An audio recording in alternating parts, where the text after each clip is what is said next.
दुनिया की happiness report जो कुछ समय पहले आई थी, उसमें फिनलैंड के लोग सबसे खुश माने जाते हैं और आइसलैंड और डेनमार्क अगले 2 नंबर पर हैं।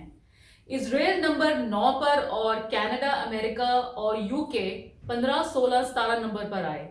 किसी देश की धन दौलत, एजुकेशन लेवल या ऐसी किसी भौतिक वास्तु से जीवन में सुख तो आता है, लेकिन खुशी नहीं। ऐसे क्या कारण है कि हम खुश नहीं होते और इन पर हम जय कैसे पा सकते हैं? आज हम इसी पे बात करेंगे। शुरू करते हैं परमेश्वर के वचन से। परमेश्वर का वचन हमने फिलिपियों के नाम पौलुस रसूल की पत्री उसका 4वां अध्याय उसकी 4थी आयत से लिया है।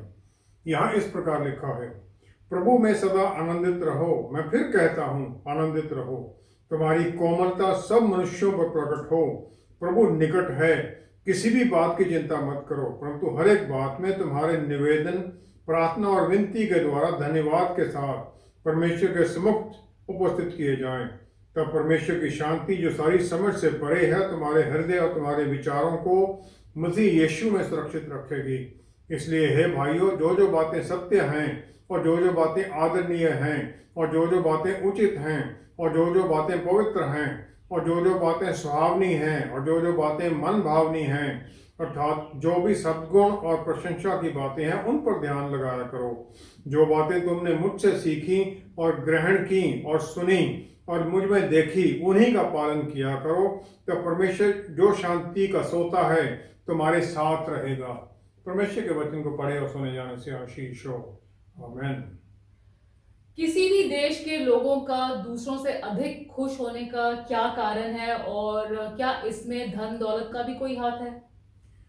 जो रिपोर्ट के बारे में आपने बात किया था, उसमें अफगानिस्तान 146 नंबर पर है, सबसे नीचे, और हम उनकी परिस्थिति देखकर हम समझ भी सकते हैं।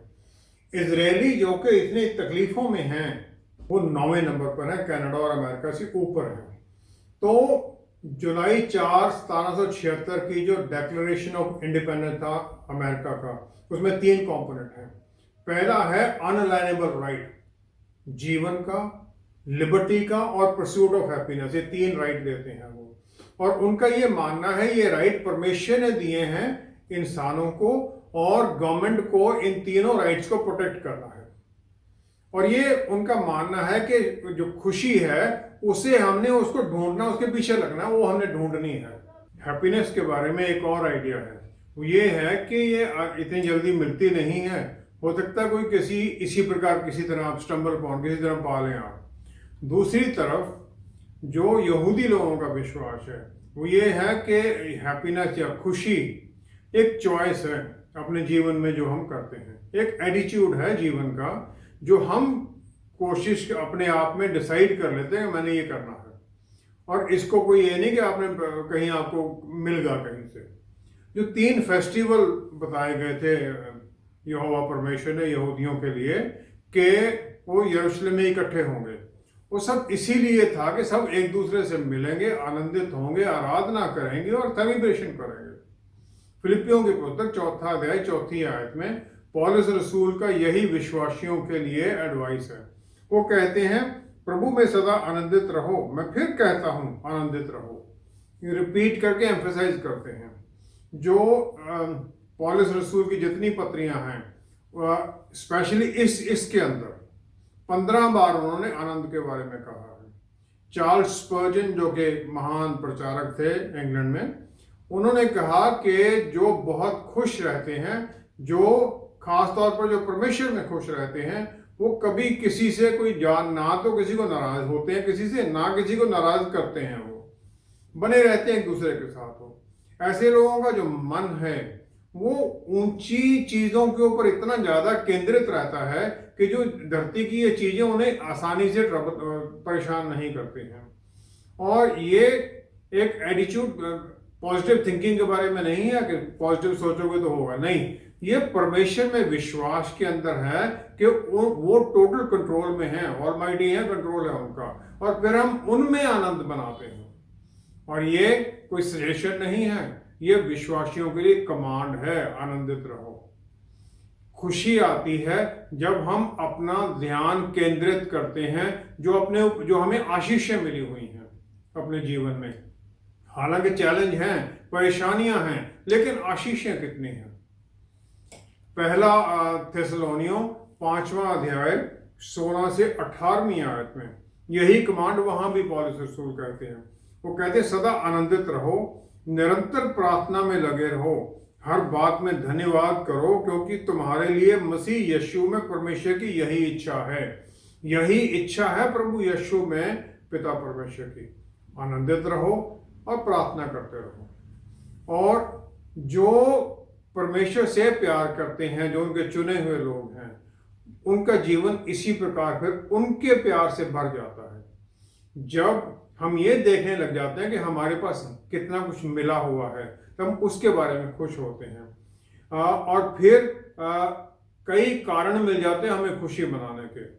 अगर हम दूसरों की तरफ देखते हैं जो हमारे पास नहीं है, ज़्यादा पैसे हो, एक बहुत बड़ा घर हो, अच्छी नौकरी हो, बड़ी कार हो और बहुत कुछ चीज़ें, तब फिर हमारा ध्यान उन चीज़ों पर लग जाता है। हम जो हमारे पास है उससे उसको नहीं देखते और फिर हम आनंद खो देते हैं, क्योंकि इसकी कोई लिमिट ही नहीं है। हमें और कितना चाहिए, तो हम कभी भी संतुष्ट नहीं हो सकते और ना ही फिर हम कभी खुश होंगे। व्यवस्था विवरण 26वां अध्याय उसकी 13 से 15वीं आयत में परमेश्वर की आज्ञा है। वो कहते हैं, परमेश्वर से कहना, मैंने तेरी सब आज्ञाओं के अनुसार पवित्र ठहराई हुई वस्तुओं को अपने घर से निकाला और लेवी, परदेशी, अनाथ और विधवा को दे दिया है। दशमांश देने के बारे में है, वो सब कुछ मैंने दे दिया है। फिर वो कहते हैं 15वीं आयत में, मतलब इसलिए है कि मैं भूला नहीं हूं, मैंने सब कर दिया है। 15वीं आयत में ये कन्फेशन के बाद में, टेस्टिमनी के बाद में वो कहते हैं, अब परमेश्वर की आशीषें मांगो। वो कहते हैं इस दूध और मधु की धाराओं के देश की भूमि पर आशीष दे, जिसे तूने हमारे पूर्वजों से खाई हुई शब्द के अनुसार हमें दिया है। जो आपने हमें दिया इनके ऊपर आशीष दो। और ये जो कन्फेशन या टेस्टिमनी है, ये आनंदित होकर परमेश्वर का धन्यवाद करना है कि आपने मुझे मौका दिया कि मैं ये दे सका। मैंने ये दिया है, मैं आज्ञाकारिता में रहा हूं, अब मुझे आशीष दे दिए ताकि फिर मैं और आगे दे सकूं। एक राजा की कहानी है जिसके पास बहुत नौकर थे। उसके घर में, पैलेस में और राज्य में काम करने के लिए हर एक की अपनी अपनी जिम्मेवारी थी, बड़ी अच्छी पदवियां थी, सब बहुत बढ़िया थे, सब खुश थे। लेकिन वहां पर एक राजा के महल में एक और इंसान था जो साफ सफाई करता था, जो वहां की गंदगी वो सब साफ करनी, सब कुछ लेके जाना। अब क्या उसका फोकस होना चाहिए उस गंदगी के ऊपर और फिर उसमें डिप्रेशन में रहे, परेशानी में रहे, या उसका फोकस इस बात पर हो कि वो राजा के नजदीक है, राजा उसे देखता है हर दूसरे दिन और उसे ये आशीष मिली हुई है कि उस जगह को साफ करता है। जब हम अपने पापों को अंगीकार करते हैं, जब हमें पवित्र आत्मा परमेश्वर के अनुसार, तब फिर वो सैंक्टिफिकेशन, हमें अलग किए जाने का प्रोसेस शुरू हो जाता है। और फिर उसमें हमारा जो केंद्र बिंदु है, पास से हटकर आगे की तरफ देखता है। अगर हम पीछे देखते हैं तो रोते हैं फिर और फिर परेशान रहते हैं, लेकिन हम आगे, आज का दिन और फिर आगे के लिए परमेश्वर की आशीषें मांगते हैं, उनसे बल मांगते हैं ताकि आज का दिन और आगे सारे दिन हमारे अच्छे हों। क्या आपको ये अंदाजा लगा सकता है कि धरती के नीचे कितने खजाने छुपे हुए हैं, इतनी साइंस होते हुए भी? तो हम ये कैसे अंदाजा लगा सकते हैं कि हमारे प्राण के अंदर परमेश्वर ने कितना कुछ आशीषें स्टोर अप कर रखी हैं। जब हम अंदर उनके साथ जुड़ते हैं तो हमारे ऊपर उभरने लग जाती हैं, कितना उन्होंने आशीषें हमें दी हैं। निर्गमन 3 अध्याय 14वीं आयत में परमेश्वर अपने आप को मूसा के सामने जाहिर करते हैं जलती हुई झाड़ी से। वो कहते हैं, मैं हूं सो हूं। वो प्रेजेंट में हैं, पास्ट और भविष्य उनके सामने खुला है। मत्ती 6:34 में प्रभु यीशु जो सरमन ऑन द माउंट है, उसके आखिर में जाकर प्रभु यीशु फिर ये कह देते हैं, कल की चिंता ना करो, क्योंकि कल का दिन अपनी चिंता आप कर लेगा। आज के लिए आज ही का दुख बहुत है, कल के बारे में मत फिक्र करो। जो सोसाइटीज आज में, प्रेजेंट में जीना सीख जाती हैं, वो आनंदित रहती हैं, संतुष्ट रहती हैं, और फिर जो उनके पास है उसमें वो संतुष्टि मिलती है और आनंद मनाते हैं, और फिर वो हर दिन जिस प्रकार आता है उसका सामना करने के लिए तैयार रहते हैं। लेकिन जो कंज्यूमरिस्ट सोसाइटी है, जहां पर के बाय टुडे पे लेटर, आज खरीद लो पैसे देते रहना बाद में देखेंगे, वो हमेशा पोजेशंस के पीछे ढूंढते हैं कि मुझे क्या और चाहिए, और फिर उस चिंता में लगे रहते हैं। पहले तो क्या लेना है उसके लिए चिंता, उसके बाद में शुरू हो जाती चिंता इसके पैसे देने हैं। तो वो हर वक्त परेशानी में ही रहते हैं, कभी भी खुश नहीं हो सकते। हमें अपने आप को केंद्र करना है, आनंदित रहना है परमेश्वर में, उनमें हमारी खुशी है, उनके साथ ही हमारी खुशी है। अगर हम अपनी इच्छाओं को सामने नहीं रखेंगे तो फिर आगे आगे भी किस प्रकार हम बढ़ेंगे। सब कुछ होते हुए भी लोग खुश क्यों नहीं हैं, जबकि दूसरी ओर इजराइल में तो लोग अपनी परेशानियों में भी खुश हैं। जो यहूदी लोगों पर तंज कसते हैं, जोक करते हैं, वो कहते हैं कि परमेश्वर ने टोरा, जो पहली 5 किताबें थी, पहले सब कौमों को दी, लेकिन क्योंकि उनमें उनको मानने के लिए इन्हें कुछ ना कुछ छोड़ना पड़ रहा था, सबने छोड़ दिए कि हमें नहीं चाहिए। परमेश्वर ने भी यहूदियों से पूछा, यहूदियों ने परमेश्वर से पूछा कि इसकी हमें कीमत क्या देनी पड़ेगी। परमेश्वर ने कहा ये फ्री है, तो उन्होंने कह दिया फिर हमें 2 दे दो। इसीलिए कहते हैं कि परमेश्वर ने 10 आज्ञाएं 2 पत्थर की टैबलेट्स पर बना के दी। अब जब दोनों को साइड में ऐसे रखते हैं तो इनका पढ़ने का तरीका 2 तरह हो सकता है। एक तो ये है पहली से लेकर 5 तक पढ़ा जाए एक के ऊपर, फिर 6 से लेकर 10 तक दूसरी पर पढ़ा जाए। दूसरा तरीका ये है इधर से इधर दोनों को पढ़ा जाए, मतलब पहली के साथ छठी को पढ़ा जाए, दूसरी के साथ 7वीं, और इस प्रकार 5 से लेकर 5वीं के साथ 10वीं। अगर हम इस प्रकार पढ़ते हैं तो पहली आज्ञा क्या बन जाती है? पहली आज्ञा है तू मुझे छोड़ दूसरों को ईश्वर करके ना मानना। छठी आज्ञा है तू खून ना करना। दूसरी आज्ञा है तो अपने लिए कोई मूर्ति खोद कर ना बनाना और ना किसी की प्रतिमा बनाना जो आकाश में या पृथ्वी पर या पृथ्वी के जल में है। 7वीं है तो व्यभिचार ना करना। इस प्रकार फिर ये चलती रहती हैं। अगर हम पहली और छठी को देखें तो ये इंसान के जीवन की जो वैल्यू है, कीमत है, वो परमेश्वर के साथ जोड़ देते हैं जिसने सब कुछ बनाया है, क्योंकि उनका बनाने का मकसद पवित्रता और मॉरल था, मोरालिटी है। जिन लोगों ने बड़ी तकलीफें उठाई, बहुत नुकसान उठाया दूसरों के कारण, फिर वो विश्वास में परमेश्वर की तरफ मुड़ जाते हैं, क्योंकि वो जानते हैं कि इंसान के ऊपर विश्वास करके उन्होंने सब कुछ नुकसान उठाया है। जर्मनी सेकंड वर्ल्ड वॉर में नाजी लोगों ने लाखों यहूदियों को मार दिया, और इसी प्रकार रोम में कितने क्रिश्चियंस को एम्परर नीरो ने आग लगा कर जला दिया। बुराई और क्रुएल्टी, दुष्टता तब होती है जब परमेश्वर को इंसान अपनी मोरालिटी से, अपने वैल्यू से अलग कर देता है। और ये ऐसे पता चलता है फिर कि इंसान ये सोच लेता है कि सब कुछ अब परमिटेड है, कुछ भी किया जा सकता है। परमेश्वर के बिना अच्छाई और बुराई जो है इंडिविजुअलिस्टिक हो जाती है। मेरे लिए जो अच्छा है शायद आपके लिए बुरा होगा, और फिर कुछ लोगों के लिए इंसान को या आदमी, औरत या बच्चे को मारना, एक चूहा मारना उसके बराबर ही है। वो उसकी एक डिफरेंस ऑफ ओपिनियन है या विश्वास का वो है कि भी इसमें कोई प्रॉब्लम नहीं है। इसी प्रकार जब छठी आज्ञा को पहली से अलग कर दें तो फिर किसी को भी मारना जो हमारे धर्म के विश्वास के अनुसार नहीं है, ये धर्म का काम माना जाता है। विश्वास जिसमें किसी के जीवन की वैल्यू ही नहीं है, अपने दुश्मनों की भी वैल्यू नहीं है, फिर वहां पर वो अलग हो जाता है, अटैच हो जाता है, डिटैच हो जाता है उससे कि मैं तुम्हारा परमेश्वर हूं। छठी कमांडमेंट की सस्टेनेबिलिटी, उसकी वैल्यू तभी रहती है जब वो पहली के साथ जुड़ी हुई हो। मैं परमेश्वर हूं, मैंने ये सब कुछ बनाया है, इसीलिए तुम किसी का वध मत करना, किसी और मूर्ति को मत बनाना, इसीलिए व्यभिचार मत करना, क्योंकि तो उसको मूर्ति बना रहा है। फिर ये लिंक इस प्रकार जुड़ जाता है।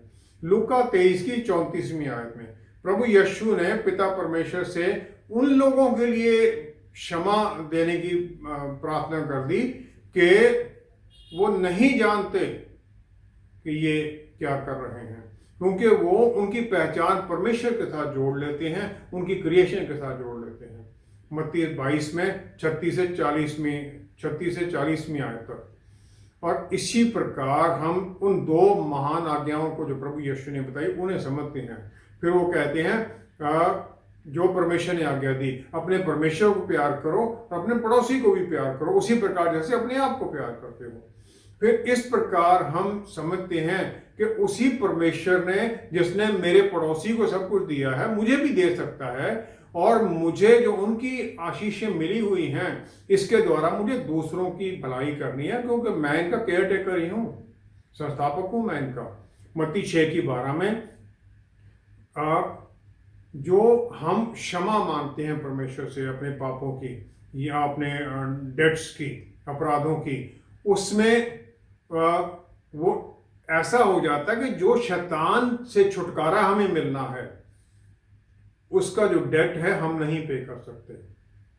फिर हम समझ लेते हैं कि परमेश्वर ही अपनी क्रिएशन को छुड़ा सकते हैं, इसलिए हम उनकी वैल्यू समझने लग जाते हैं, जीवन की वैल्यू समझने लग जाते हैं।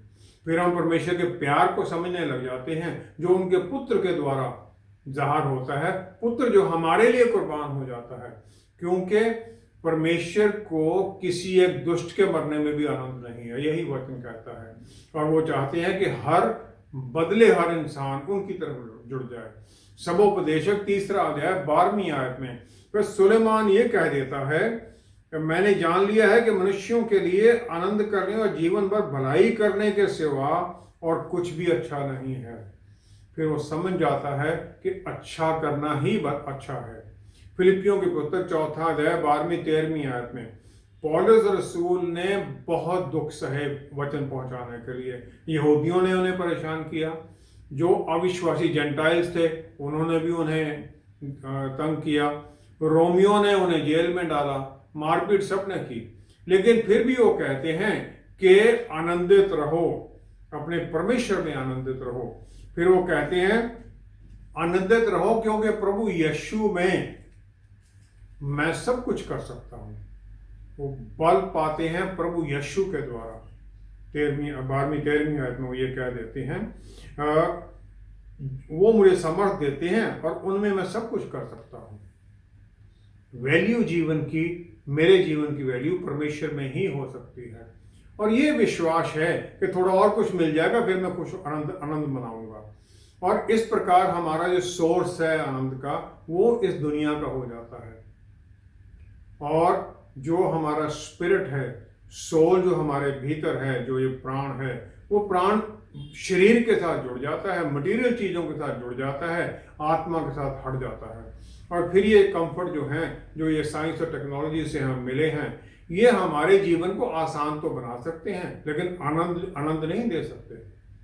हमारे जीवन में जो खुशी की कमी है बहुत लोगों के जीवन में, वो क्या है, कारण क्या है उसके?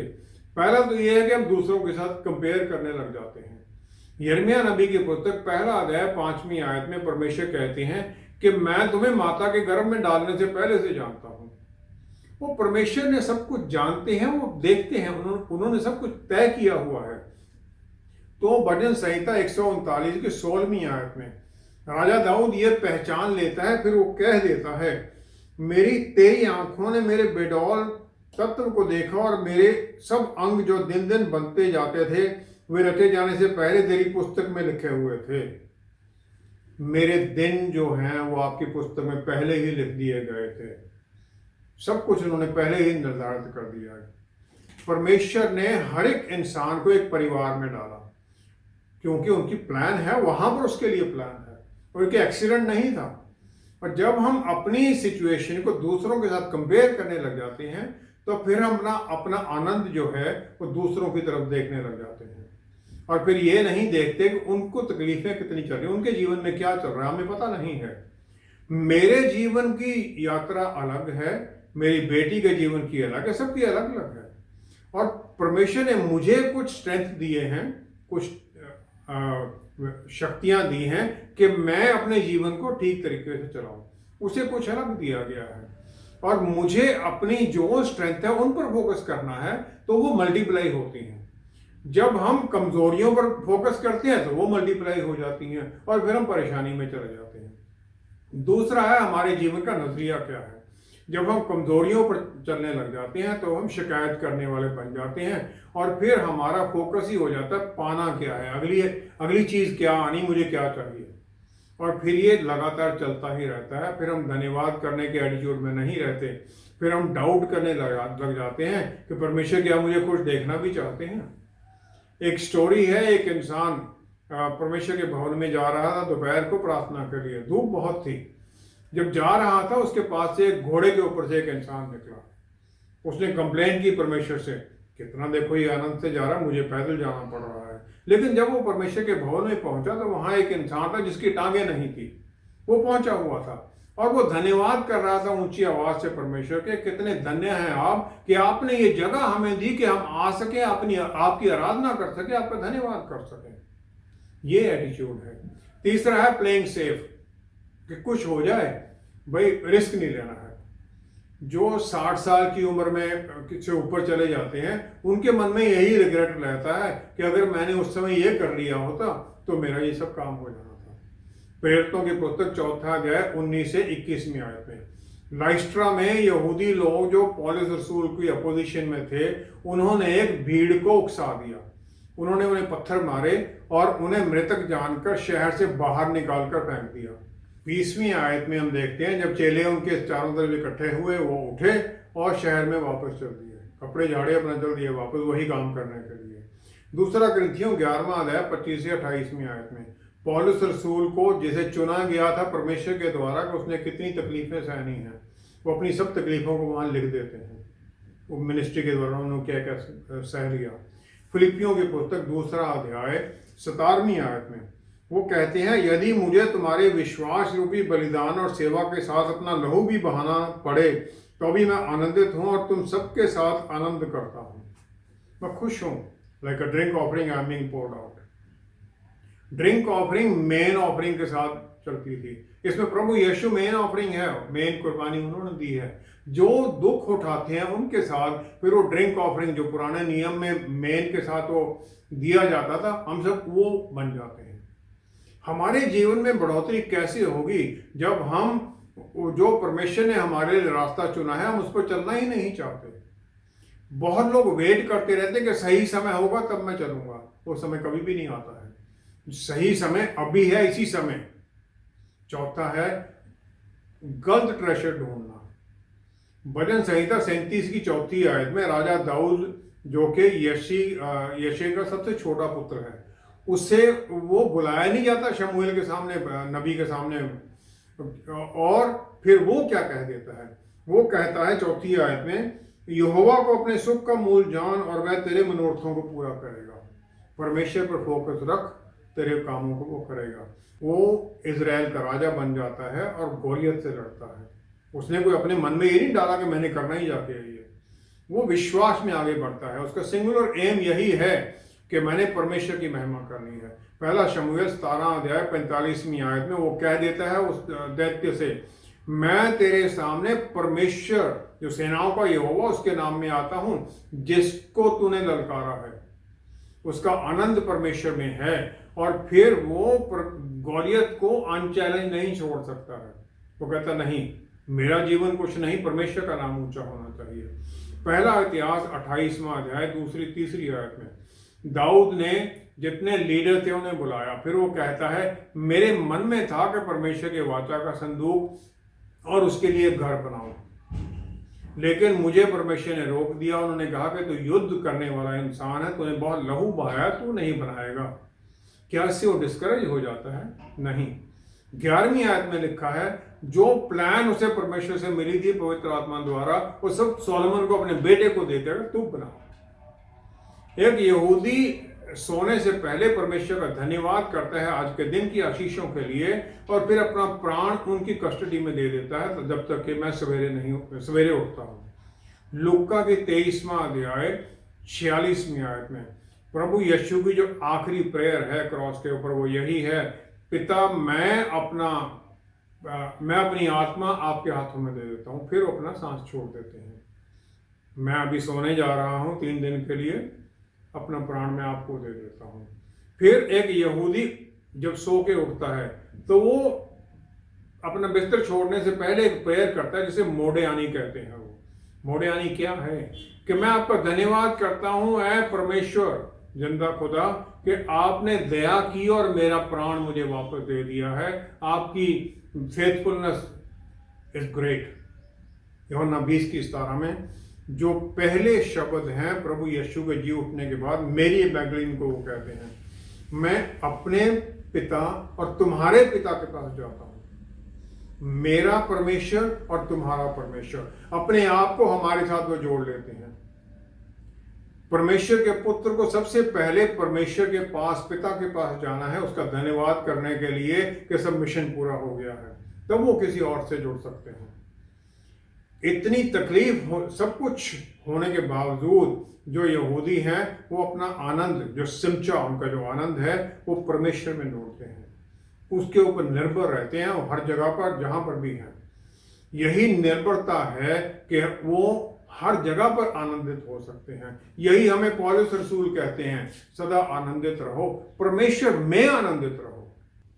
सही मायने में आनंदित होने का तरीका क्या है? भजन संहिता 1 अध्याय 1 आयत में राजा दाऊद कहते हैं, धन्य है वह पुरुष जो दुष्टों की युक्ति पर नहीं चलता है।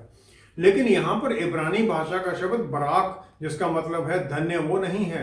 यहाँ लिखा गया अशार या इशेर जिसका मतलब है आनंदित होना।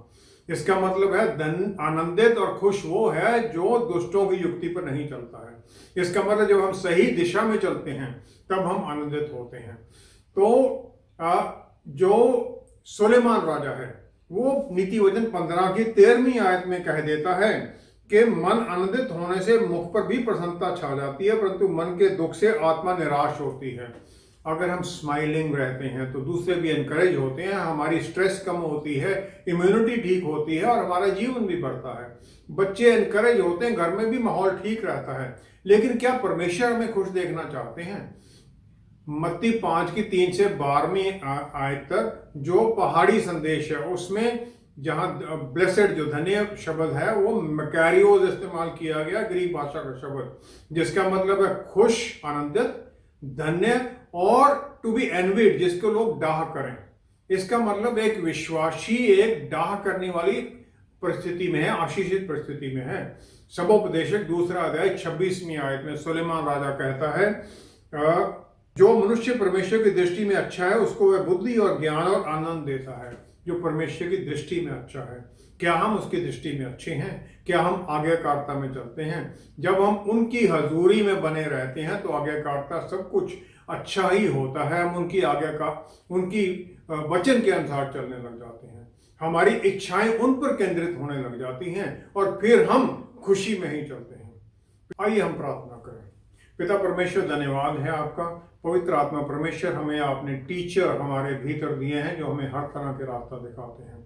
आशीष दीजिए कि हमारा मन आपके ऊपर केंद्रित हुआ रहे, क्योंकि हमारा आनंद और खुशी आज्ञाकारिता में आपके साथ ही है। हम आपके साए में बने हुए हैं तो आनंदित हैं, खुश हैं। जहां हम बाहर निकलते हैं फिर शैतान हमारे ऊपर हावी होने की कोशिश करता है। अपनी सुरक्षा में हमें बनाए रखें, आशीषों में बनाए रखें। पिता परमेश्वर सब कुछ प्रभु यीशु के प्यारे नाम में मांगते हैं। आमेन, आमेन, आमेन। एक्टर विल स्मिथ की फिल्म परसूट ऑफ हैप्पीनेस का मेन आइडिया है दृढ़ इरादा और कठिन समय में भी बस लगे रहना और कभी भी हटना नहीं। हमारे लिए परमेश्वर की यही इच्छा है कि हम इस युद्ध में लगे रहें, क्योंकि जीत प्रभु यीशु में हमारी ही होगी। ये हम अपने आज में चलते हुए कल की चिंता किए बिना करते हैं, क्योंकि सच्चा आनंद हमारे अंदर है, ना कि बाहर की भौतिक वस्तुओं में। हमारे साथ दोबारा जुड़ने के लिए आपका बहुत बहुत धन्यवाद। Until next time, stay blessed. Shalom.